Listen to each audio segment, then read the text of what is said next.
All right, I am reporter Nathan Hammer with the most legendary, world-renowned literature critic. Thank you. Theo Blackstone. Thank you. Very excited today. Very excited. Very excited. Okay. So he's giving us a review of a book that we all know and love, Angela's Ashes by Frank McCourt. So Theo, why don't you tell us what the plot is in this book? Yeah, of course. So Angela Ashes is a story about a young boy named Frank, and his family grows up. Well, at first he lives in Brooklyn, New York, during the 1930s, and as the story progresses, his family ends up moving back to Ireland. And during this time, he loses 3 of his siblings.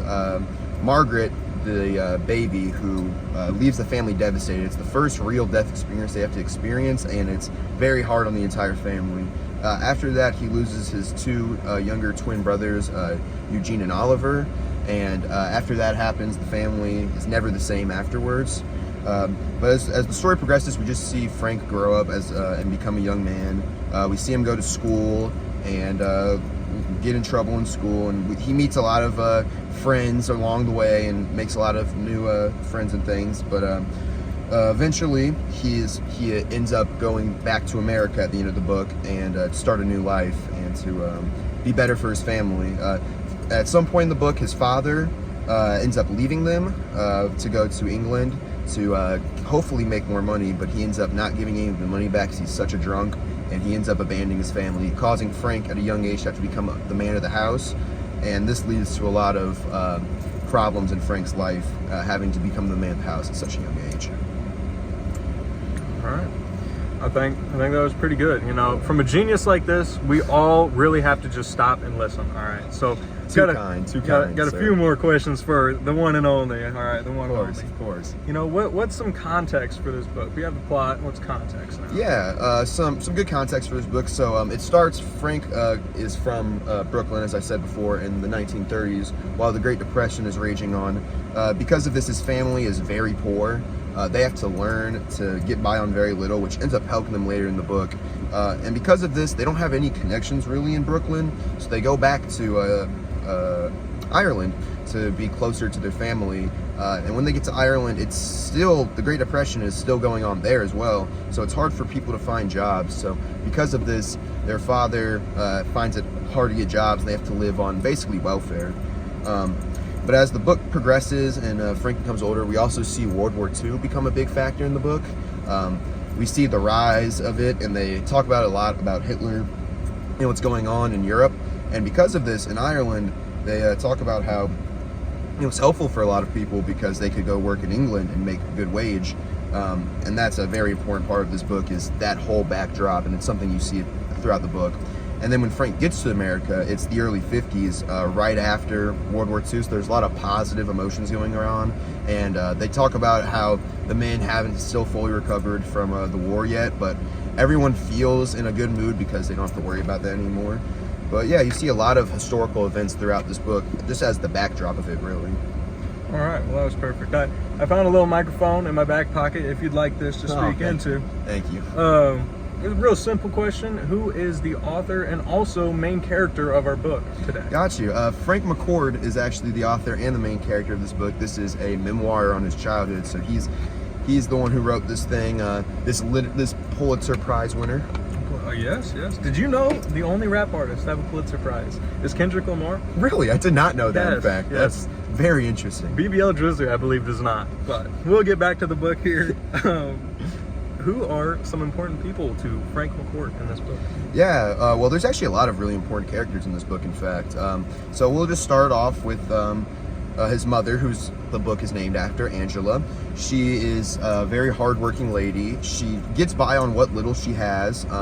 She has her own issues, though, of course. One of her problems is that her and his father, who we'll get to eventually, end up having so many kids they just can't really take care of them. And later in the book, we see that she ends up having a love affair with another man after Frank's father leaves. But she's a very kind-hearted lady who tries to stay positive throughout the whole thing.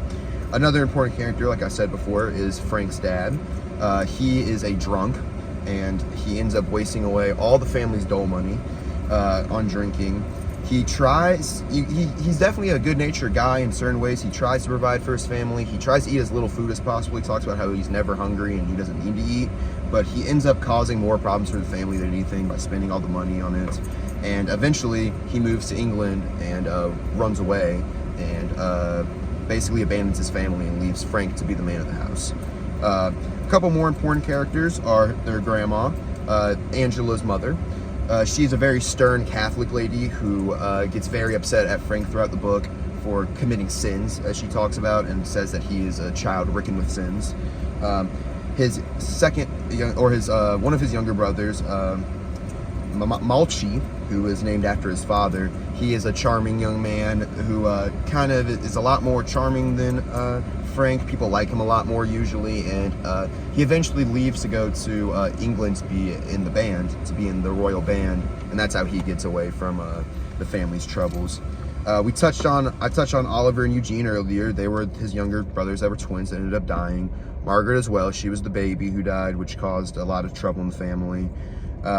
Michael and Alpy are two other sets of twins that ended up being born. They stay alive throughout the book, and at the end of the book, they're still with Angela and are living at someone who we'll touch on sooner, or in a minute. And then another main character is Aunt Aggie. She helps the family, and she's once again one of Angela's family members. Another one is Ab. He was dropped as a child. He is Angela's brother, and at the end of the book, they end up staying with him after the grandma passes away. He's a hardworking guy, but you know, they describe him throughout the book as being a little different. You can tell he was dropped on his head as a baby. Another important character is Lamech Griffin. He is cousins with Angela, and he is the one that Angela ends up having an affair with. I know, insane. Cousins having affairs, but they end up staying with him for a little bit of time, but eventually Frank gets kicked out of his house because him and Frank get into an altercation, and that's when Frank leaves, and he eventually goes to Abs to stay. And those are really just the main characters of the book. It's definitely a family story for sure, so there's a lot of characters that come in and out of the story, but those are the most important ones. All right, I like that a lot. Yeah. You know, there was a lot of twists, even in the characters. It's a pretty wild book. It is. You know? It's a wild book. How is Frank McCourt a hero? All right, so this was a question I really had to think about throughout while I was reading the book, is what kind of character I'd really categorize Frank as, because he's a very complicated character. In some ways, he has characteristics of an anti-hero where he is he kind of doesn't follow what people tell him to do, and he is worried about committing sins, but he ends up committing so many of them throughout the book. But I eventually landed on that I think he's a tragic hero. He's a tragic hero that ends up with a rags to riches ending, because he's a sad character. I mean, he goes through so much in his life. His family members dying, his father being a drunk and not ever taking care of his family, watching his mother have to go through what she goes through, and he himself, he has to deal with multiple diseases. He ends up getting to pneumonia, I think, and he's almost dies from that. He has to stay in the hospital for months, and he's riddled with it for sure. And he ends up getting bad eyes. He's very skinny because he hasn't been able to eat very well growing up. So he has a lot of issues to go through. But at the end, he still makes it to America, which was his goal at the end of all of it. Despite, you know, he had to do some questionable things to get there, but he succeeds in his goal. But yeah, I would say he's definitely a tragic hero for sure. But he's a tragic hero that was able to overcome his circumstances.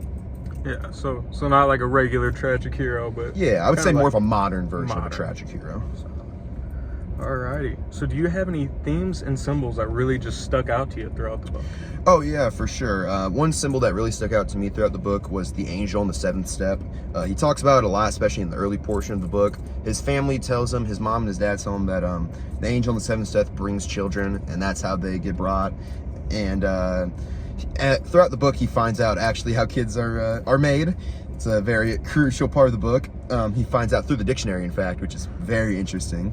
But the angel on the seventh step really represents Frank's childhood, and as he becomes more of a man, and once his dad leaves, he has to become the man of the house. He talks about how he hasn't heard from the angel on the seventh step and forever, and he's honestly doesn't know if it even exists anymore. So to me, I assumed that symbolized his childhood nature, and how when the angel on the seventh step disappeared, that's when Frank had to really become a man. Another big symbol is Saint Francis, the patron saint, the man that Frank is named after, in fact. He, I think, represents hope and some luck that happens in Frank's life, because every time he goes and prays to Saint Francis, something good happens to him. For instance, he prayed to Saint Francis so that he wouldn't have to repeat the 6th grade, and he answered his prayers, and he ended up going up a grade. So for me, that's what I assumed, was he was just the symbol of luck throughout the book. You know, good fortune for Frank, a man that's had to deal with a lot of bad fortune in his life. But overall, I think the overall theme of this book is the idea that, you know, no matter where you come from, it matters what you reach. Because Frank grew up in a life where nothing was handed to him at all, and he had to work for everything. And, you know, he was not lucky at all, but he made the decisions he had to make to eventually get to America. And the book ends on a happy note where he gets to America. He has a good time when he stays the night there in America. He has a good time for a little bit, but he's ready to go on and get a job and eventually move his family back to America. And throughout his story, afterwards, we see that Frank actually does stay in America, of course, as he writes this book, and he ends up dying in New York, in fact. So he was able to succeed no matter what. So I think the main theme is basically be able to battle through adversity, and it doesn't matter where you come from, it's where you reach. I like that. I like that. You know, that was my last question, but you really hit the nail on the head on that interview. Thank you so very much, Mr. Theo Blackstone. It was great to have you here today. Of course, it's a pleasure to be here, Nathaniel Hammer. It's always great when we get to talk. I always have such a good time. I appreciate it. I really do. I really do.